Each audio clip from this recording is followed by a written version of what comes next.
I was the only person in the world filming this for sure. And now I've twigged I was likely the nearest Western journalist to this. NHK's English commentary, as you may know, is done from this Tokyo building. So, 1 year to the day that I arrived in Nagoya for Hakuho's final bow, I'd like to post this unique historical account. I went expecting to report a retirement. Having seen this and the mockery that followed, read of his knee surgery and the little time he'd have to prepare for July, I expected nothing else. And there'd be dirt on his back, I was firmly convinced. Sometime within the first week. Dai Eisho as his final foe came to mind. Avenging March defeat with a rough thrust over, sending Hakuho into his last forward roll. But when their match progressed so, and the next bout went thus, I prepared to be surprised. By the time I went back to Tokyo mid-tournament, he'd have 9 wins from 9. And when I returned on day 12, it was without the biographies from which I'd planned to create retirement tributes. I'd returned to cover a comeback. Except I hadn't. On my first day away from the action, had the great man announced his decision to quit, over Chanko with his colleagues. The confession, so to speak, had been captured on camera by a TBS crew, who were now uniquely placed to film a champion they knew would quit. But sumo rumours travel fast, and by now his foes likely knew the score. NHK clearly did, and dropped numerous hints. And several months later, would the great Kunihiro Sugiyama reveal that he and his media studies students had been urged on day 2 to observe this ceremony on the dohyo's north side, properly, from the front, for its run was surely ending. Thank goodness Hakuho vowed to continue on day 10. Imagine my despair if he'd ceased his career on the first day I'd chosen to miss. I wonder if the channel would still be here. But fight on he did, and win some more. And by then, the bigger story was Terunofuji. In lockstep with Hakuho, and, on day 13, all but confirmed as the next Yokozuna. The matchup I'd dreamed of when first buying tickets was coming. Terunofuji versus Hakuho for the title in the closing bout. My fear until then was that Hakuho would hold back, to ensure that the treasured colleague he brought into sumo would claim its highest rank. But the judging division statement on Friday night, that Teru would be promoted regardless of Sunday's result, allayed that fear. The best possible contest was on. Remaining on my checklist were the places dearest to Hakuho that would help complete his July story. Early Saturday therefore took me to Nagahama Castle, at least 80 minutes away, where Hakuho famously lectured Ishiura on Japanese history in 2014. The subject of that lecture was Japan's great unifier, Hideyoshi Toyotomi. It made for the perfect contrast with Hakuho's highly divisive sumo of that afternoon, allowing the piece to kindly write itself.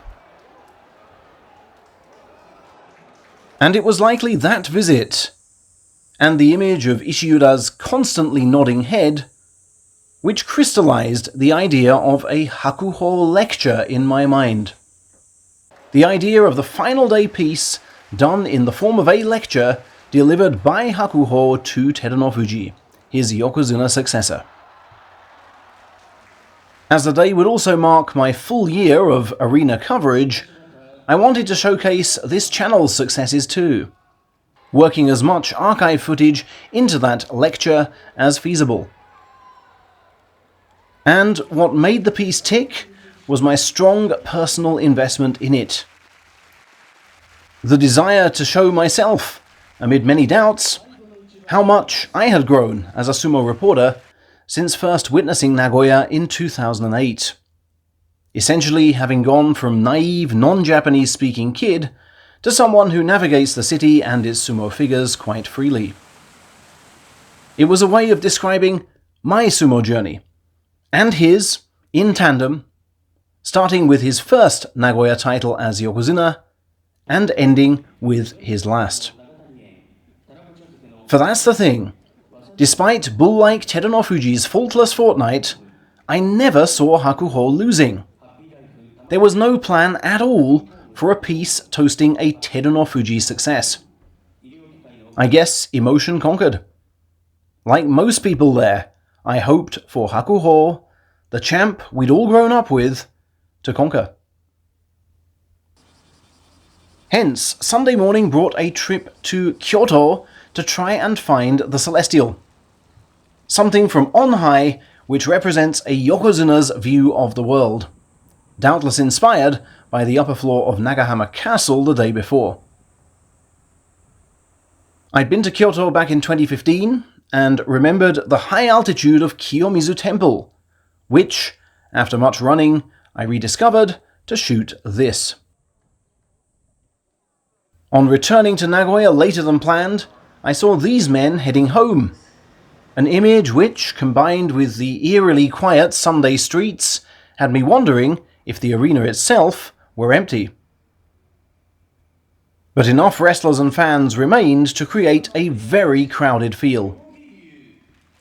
The heat had shredded patience and raised tempers. A fast-forward button was craved. With all chair seats sold at pace, I'd been forced to sit in the boxes and confront a cameraman's nightmare. In this sea of restlessness and thirst, of course people walk around. Several times did I look longingly at the second floor, in search of any available chair, anything for an unobscured view.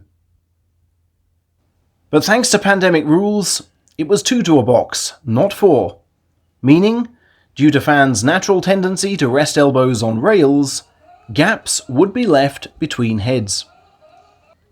There'd be little room to go wide, of course, but enough to catch the salt throws.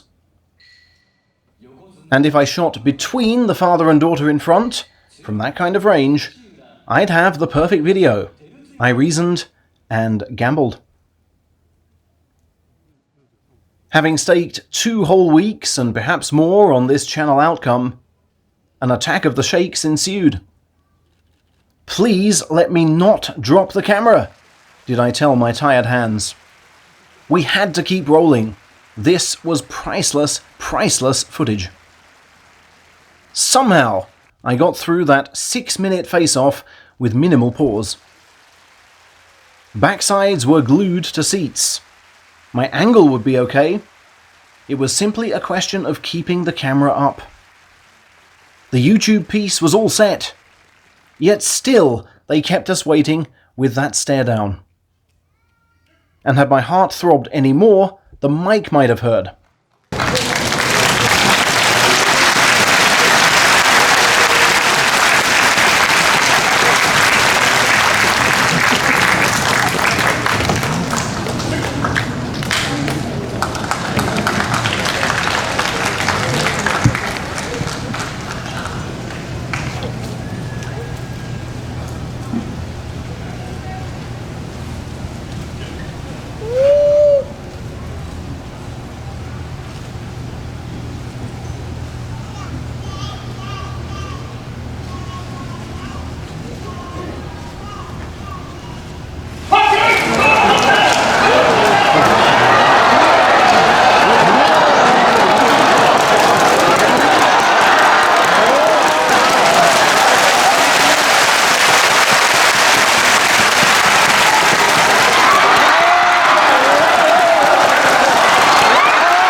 But get the shot I did. Oh, the relief. And I had no idea it was this man's final match. Hence my giving camera time to Teru during Hakuho's iconic dohyo kiss. There seemed, though, something very final about that scene, which is why I chose to shoot the clock.